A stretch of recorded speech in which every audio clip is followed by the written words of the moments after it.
Barbed Wire Baseball. Written by Marissa Moss. Illustrated by Yuko Shimizu.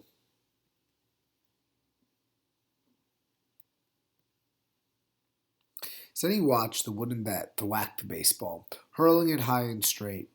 He was 8 years old, and it was the first time he had seen a baseball game. But he was hooked. "Father, I want to play," he told his dad. "You're too small," his father said. "Too frail," added his mother. But Zenny didn't listen. He had to play. The other kids laughed at him. "Zenny, you're a mouse," one boy hooted.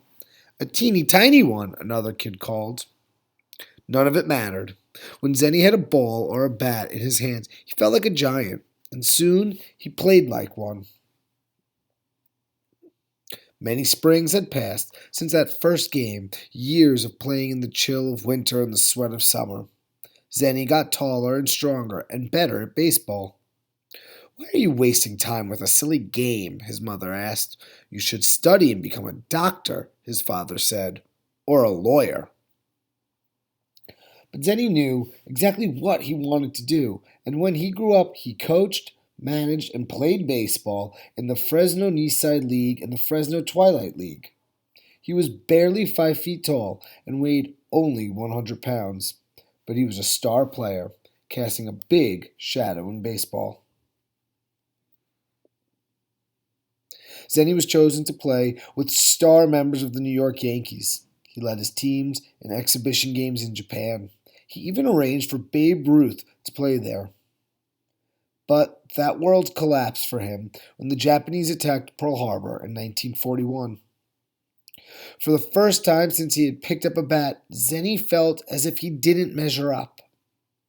The United States was at war with Japan, and 120,000 Americans of Japanese descent who lived on the West Coast were forced into 10 internment camps, most in the desert. The government considered these Japanese Americans to be possible spies and, without evidence or trials, locked them up, men, women, and children.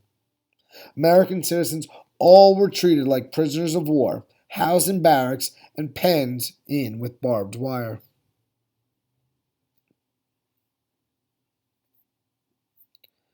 Zenny, his wife, and their 2 teenage sons were sent to a camp in Gila River, Arizona. Outside, the camp was bleak and gray and dusty. Inside, the barracks were stark, with crowded rows of cots and not much else. Families bustled around trying to make a home out of nothing, hanging up curtains, arranging tea sets on footlockers, piling dolls and stuffed animals on cots. Zenny stood staring at the dry earth, which was broken up every now and then by a few scrubby bits of green. In all the brown and gray, with a dull, coppery sky overhead, he felt as if he were shrinking into a tiny hard ball.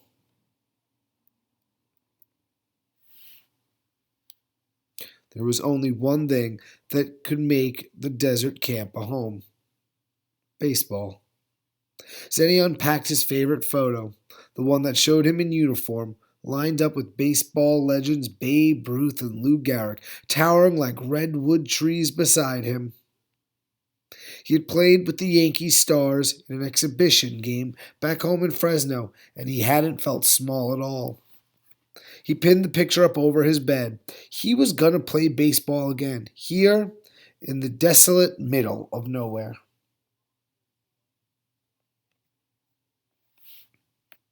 First, he would need a playing field.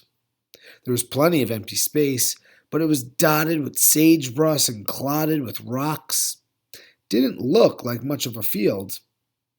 Zenny started by chopping down the plants and digging up the rocks, spending long hours in the blazing sun. "What are you doing, Dad?" his son, Howard, asked. "Can't play baseball without a field," Zenny grunted. "We're going to play baseball?" Howard grinned and started picking up rocks, too. Soon Howard's brother, Harvey, joined them. Then other boys and men drifted to where Zenny and his sons were bent over in the glaring heat. By the end of the day, dozens of people were working on the fields, not planting a crop, but unplanting, making the ground a smooth surface.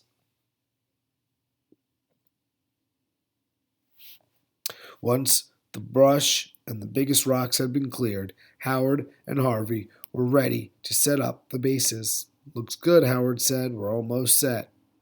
Zenny shook his head. Nowhere close. We're making a real ballpark, and we'll do it right. He walked over to the camp commander's office. 10 minutes later, he emerged into the bright sun, smiling. We've got it, he clapped his hands. What? Asked Howard. What have we got? A bulldozer to level the field, Zenny replied. The commander said we can borrow the camps. As Zenny drove the bulldozer, crowds gathered to watch. What's he doing? An old woman asked her grandson. He's making a baseball field, the young man answered. A baseball field? Whatever for? She asked. Her son smiled. So we can play. Once the ground had been smoothed, Harvey brought out his bat and ball. Now we can play, right? He asked. Zenny shook his head. He still wasn't satisfied. The wind kicked up so much dust from the dry soil that the players would be eating dirt. We have to do this right. He looked around the camp, hoping to find something to solve the dust problem. Then he got an idea. He diverted an irrigation line to the field and flooded it with water. Once the heat had dried the ground, the dirt was baked into clay, a clean, hard surface without all the dust. Now, Dad? Asked Howard, tossing a ball between his hands. It looks great. Almost, then he answered, but we're not there yet. The irrigation line gave Zanny another idea. He laid pipe from the laundry room to the field and planted grass in the infield and quick-growing castor beans along the edge of the outfield.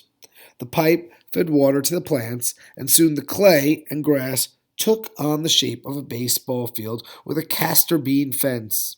Zenny smiled. Now it was beginning to look real.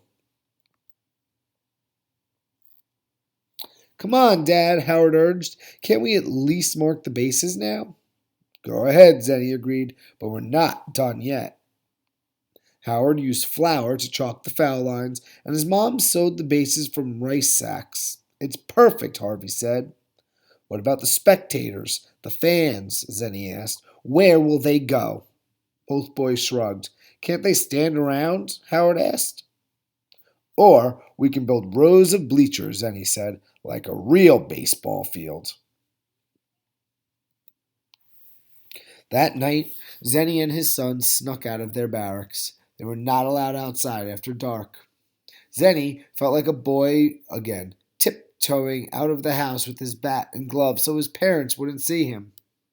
A guard's light swept across the yard, and Zenny motioned to the boys to flatten themselves against the barracks.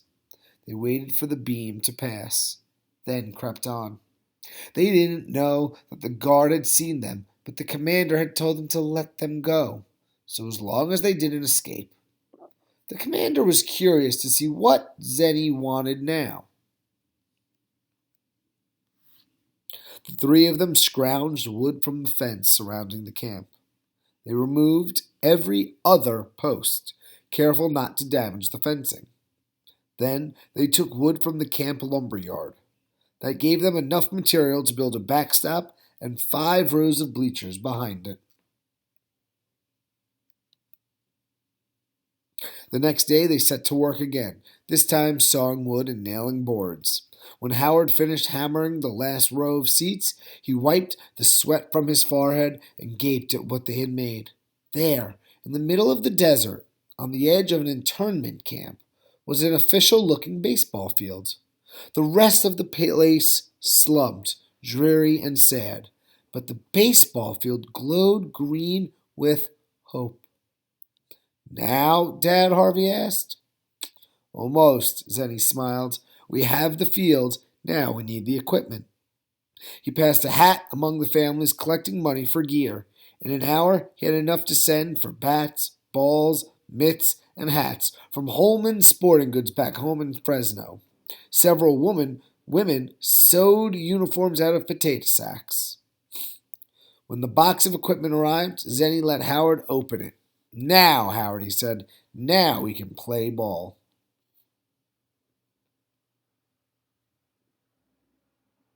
The first game on a bright May day, half the camp turned out to watch the teams that Zenny had organized. A breeze stirred the new grass. The sun bathed everything in a gentle warmth. It was a perfect day for a baseball game. 6,000 people filled the bleachers and spilled onto the scrubby grounds behind them and along the sides of the stands. Zenny leaned over home plate, the bat held firmly in his hands. He looked at Howard, already on first base, at Harvey, now on second, at the neat white lines marking the fields. His eyes scanned the bleachers, filled with cheering fans. He watched the pitcher cradling the ball, pulling back his arm, ready to throw. Zenny focused on the blur of the white as it zoomed closer. The weight of the bat felt so familiar and natural, it was like a part of his body. He waited until just the right moment. Whack! The bat met the ball with a crisp, splintering sound. Zenny threw the bat down and ran. He ran to first base, then second, then third, his eyes following the arc of the ball as it soared up and away, far over the barbed wire fence. Howard and Harvey jogged to home plate before him, arms raised, grins plastered on their faces. Now, they yelled, now! Now, Zenny shouted back. He knew he was still behind a barbed wire fence, but he felt completely free, as airy and light as the ball he had sent flying. Right now, there was nothing else he wanted to do. Just this, right now, right here. It didn't matter whether his team won or lost, like the powerful champion he was. He felt he could touch the sky if he wanted. Now, he roared as he crossed home plate. He felt 10 feet tall, playing the game he loved so much. Nothing would ever make him feel small again. Afterward, Kenichi Zenimura was known as the Dean of the Diamond, the father of Japanese-American baseball. As a player, he excelled at all 9 positions. As a coach and manager, he led his teams to victory after victory. Born in Japan, Zenny moved to Hawaii with his family when he was 8. There, he discovered the game that would shape his life. He played baseball throughout school and continued playing after he graduated and moved to Fresno, California. He founded the Fresno Athletic Club and won the Japanese American State Championship 3 years in a row. He went on to tour in Japan, popularizing the sport in his native country. When the Yankees came to Fresno to play an exhibition game in October 1927, 4 Japanese-American players were picked for their teams, Zenny among them. Then, Pearl Harbor was bombed in 1941, and President Franklin Roosevelt signed Executive Order 9066, authorizing the internment of all people of Japanese ancestry living on the West Coast. The coast, seen as most vulnerable, being nearest to Japan and its powerful Navy forces. Although they were loyal American citizens, they were considered dangerous, possible spies for Japan. Zenny and his family were sent to one of the 10 camps, the Gila River War Relocation Center in Arizona. Like the other camps, the center was fenced with barbed wire. Although it was later removed at the Gila camp, the barbed wire was illustrated in this book to stress that this was a prison to the people there.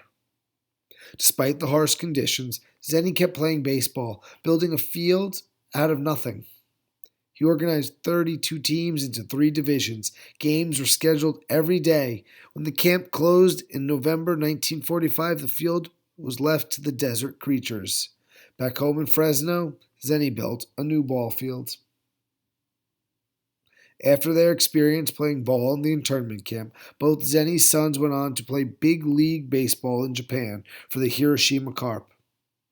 In July 2006, Kenichi Zenimura was posthumously inducted into the Shrine of the Eternals, the national equivalent of the Baseball Hall of Fame in Cooperstown, New York, but whose election of individuals is based on merits other than just statistics and playing ability. His son, Kenzo Howard Zenimura, accepted the award on his father's behalf.